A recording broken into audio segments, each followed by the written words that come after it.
Well, the disturbing video that we showed you last night might not be the only video that was shot in this controversial case. The investigator Tom Meyer has more tonight with part 2 of his exclusive investigation. Why did you decide to talk with me? I don't want this to happen to somebody else.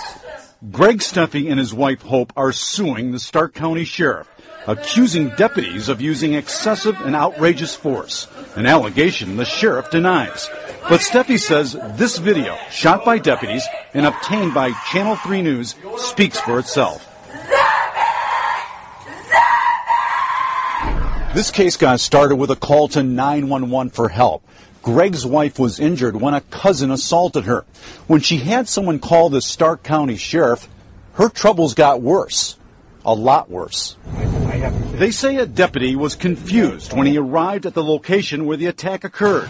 They say he began treating the injured Steffi not as the victim, but as the troublemaker. He proceeded to pick her up off the ground and slam her onto the ground. Oddly enough, the sheriff's dash cam video wasn't turned on when all this was happening. That's a big question.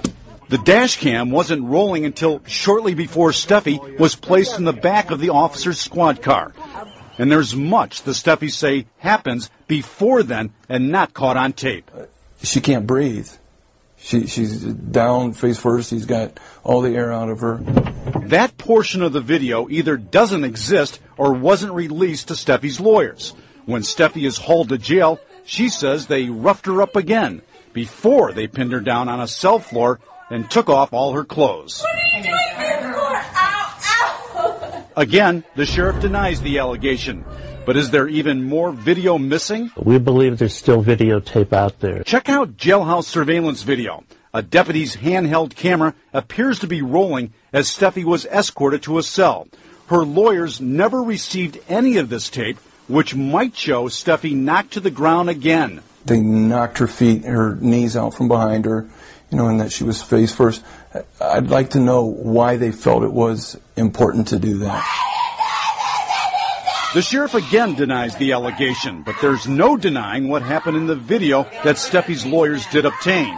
Both male and female deputies inside a cell forcibly removing Steffi's clothes, including her bra and underwear. She was never asked, not once, during any period of time, to take off your clothes, please, that there's a reason why, it was for total humiliation. The Steffis and their lawyers say this is clearly a strip search, and the sheriff has policy for this procedure. I've got the Stark County Sheriff's Department policy on strip searches. It says, and I quote, "The officers conducting the search must be of the same sex as the prisoner." This is Stark County Sheriff's policy. That's common policy everywhere. They violated their own policy.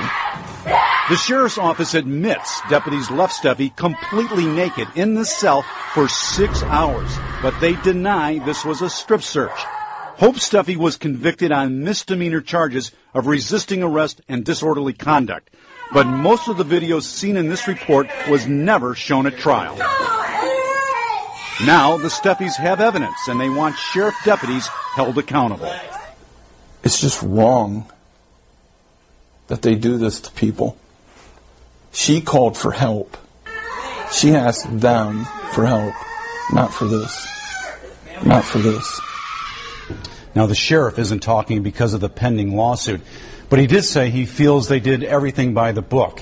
The FBI typically investigates allegations of civil rights violations, but the agency wasn't aware of the Steffi case until Channel 3 News contacted them today. We also have calls into the Stark County prosecutor and the Ohio Attorney General to see if they plan to do anything about all this. Tim and Ramona? I think the tough part for a lot of people, whether she did something wrong or not, is to see her being undressed with males present. That's the demeaning. And there also seems to be a real lack of clarity as to what led up to this. But that's being investigated, right? It is being investigated. She was seeing a cousin at her house, and another cousin showed up, and there was a fight. Hope Steffi was attacked. The deputy shows up, and Hope is very distraught, leans on the officer. The officers, witnesses tell us, threw her up against the cruiser, and then asked for the driver's license, turned over the wrong driver's license, her deceased sister's license, and all hell broke loose. Yeah. You know, there's a lot of confusion. Hopefully we can hear from Stark County Sheriff's Office. Well, some viewers have accused us as being one-sided. We'd love to talk to the sheriff. But they can't speak because of the pending